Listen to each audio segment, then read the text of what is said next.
Bueno, voy a empezar a presentar nuestro grupo que está conformado por mi persona, Maciel Levin López Colodro, Melanie Burgos Piengo, Kenia Gaeca Barrientos y Sara López Leitón. Nuestro grupo va a exponer y va a explicar lo que es el triángulo de la exposición, cómo funciona y sus partes.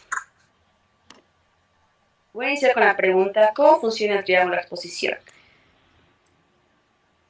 El triángulo de exposición está formado por la apertura, la velocidad de obturación y el ISO. Estos tres controles de la cámara y el objetivo trabajan juntos para regular la cantidad de luz que llega a la superficie sensible a la luz, la apertura y velocidad de obturación, y también la sensibilidad de esa superficie llamada película o ISO digital.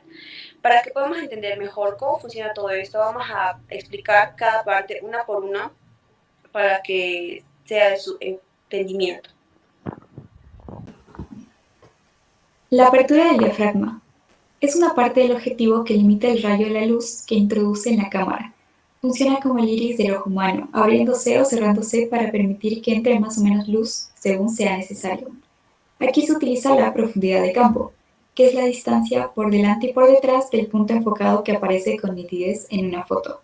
A mayor apertura de diafragma, menor es la profundidad de campo. A menor apertura de diafragma, mayor es la profundidad de campo. Cuando tenemos poca profundidad de campo, el valor del diafragma es más pequeño. La apertura más abierta ingresa más luz, la cual genera un desenfoque de fondo.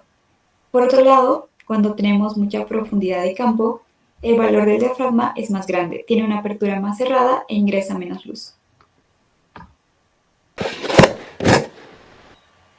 ¿Qué es el tiempo de velocidad de obturación? El obturador es una cortinilla que se abre al momento de disparar la foto. Controla y limita el tiempo en el que la luz penetra en la cámara y llega al sensor. Ese momento en el que se abre y cierra se llama velocidad de obturación. ¿Cómo se mide? Se mide en segundos o fracciones de segundos. Es decir, si usas una velocidad de 1/2 o un segundo, el obturador estará abierto este tiempo, por lo tanto la foto saldría movida si se trata de hacer un congelado. Y si usas una velocidad de 1/1000, el segundo es dividido en 1000 partes y solo una de ellas entrará luz. Y la foto saldrá congelada ya que es una velocidad muy rápida.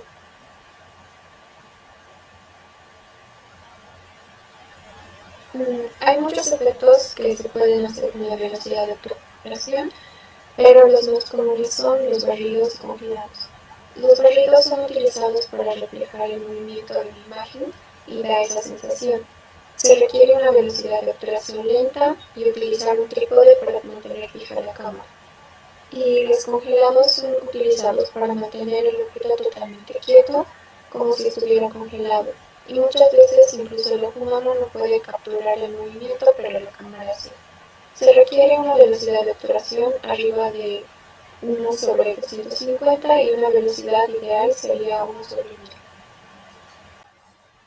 Ahora pasaremos a hablar del ISO, empezando por el significado de sus siglas en inglés. ISO significa International Standard Organization, y esta parte del triángulo de obturación es la que determina la cantidad de sensibilidad que tiene el sensor de nuestra cámara a la luz, hablando de una cámara digital. Y en las cámaras analógicas, la sensibilidad de la película a la luz. En este caso, por ejemplo, tenemos una tira de película analógica y en este caso es de ISO 200. Ahora, el ISO se mide en cifras de 50, 100, 200, 300, 400, etcétera. Y el estándar para cámaras analógicas, por ejemplo, o la más común es el ISO 200. Pero, ¿qué pasa? ¿Por qué se diferencia esta cantidad? Mientras más bajo sea el ISO, menos sensibilidad va a tener el sensor a la luz.